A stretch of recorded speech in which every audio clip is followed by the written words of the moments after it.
आज मत्स्य जयंती है। आज ही के दिन मत्स्य रूप में विष्णु जी ने वेदों को मुक्त कराया था। जब असुर हयग्रीव ने ब्रह्मा जी से वेदों को चुरा लिया, तब भगवान विष्णु ने धर्म की रक्षा के लिए मत्स्य अवतार धारण करके हयग्रीव का वध करके उसके चंगुल से वेदों को मुक्त कराया। मत्स्य रूप में भगवान विष्णु का यह पहला अवतार चैत्र माह की शुक्ल पक्ष की तृतीया तिथि को हुआ था। कल्पांत के पूर्व एक धार्मिक और पुण्यात्मा राजा ने नदी में स्नान के दौरान तर्पण हेतु अंजलि में जल लिया, तो एक छोटी मछली भी उसमें आ गई। मछली ने प्रार्थना की, राजन, बड़े बड़े जलचरों के कारण जल में मेरे प्राणों पर संकट आ जाएगा, मेरी रक्षा कीजिए। राजा ने दया करके उसे अपने जल से भरे कमंडल में डाल लिया, परंतु रात में ही मछली का आकार इतना बढ़ गया कि उसके लिए कमंडल छोटा पड़ने लगा। यह देख राजा ने उसे दूसरे पात्र में रख दिया। इस तरह राजा ने मछली को सरोवर, नदी से होते होते समुद्र में डाल दिया, लेकिन उस मछली के लिए समुद्र भी छोटा पड़ गया।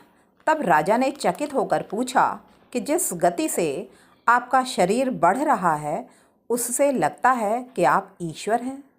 तब मत्स्य ने उत्तर देते हुए कहा कि मैं विष्णु हूँ। असुर हयग्रीव ने वेदों को चुरा लिया है और समस्त लोकों में अत्याचार कर रहा है।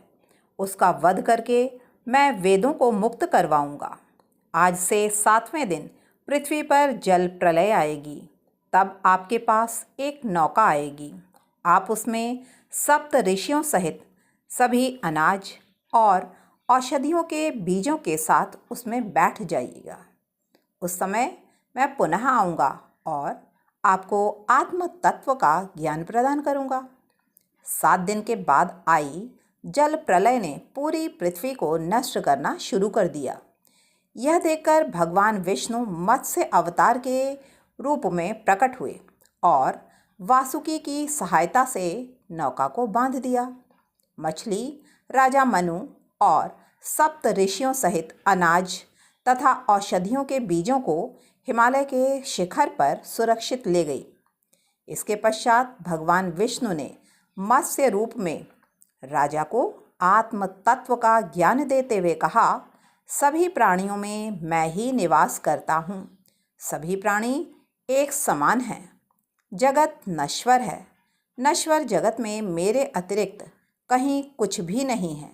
जो प्राणी मुझे सब में देखता हुआ जीवन व्यतीत करता है, वह अंत में मुझ में ही मिल जाता है। मत्स्य रूपी भगवान से आत्म तत्व का ज्ञान पाकर राजा सत्यव्रत जीवन मरण के चक्र से मुक्त हो गए। प्रलय का प्रकोप शांत होने पर मत्स्य रूपी भगवान ने उस दैत्य को मारकर उससे वेद वापस ले लिए और ब्रह्मा जी को पुनः वेद दे दिए।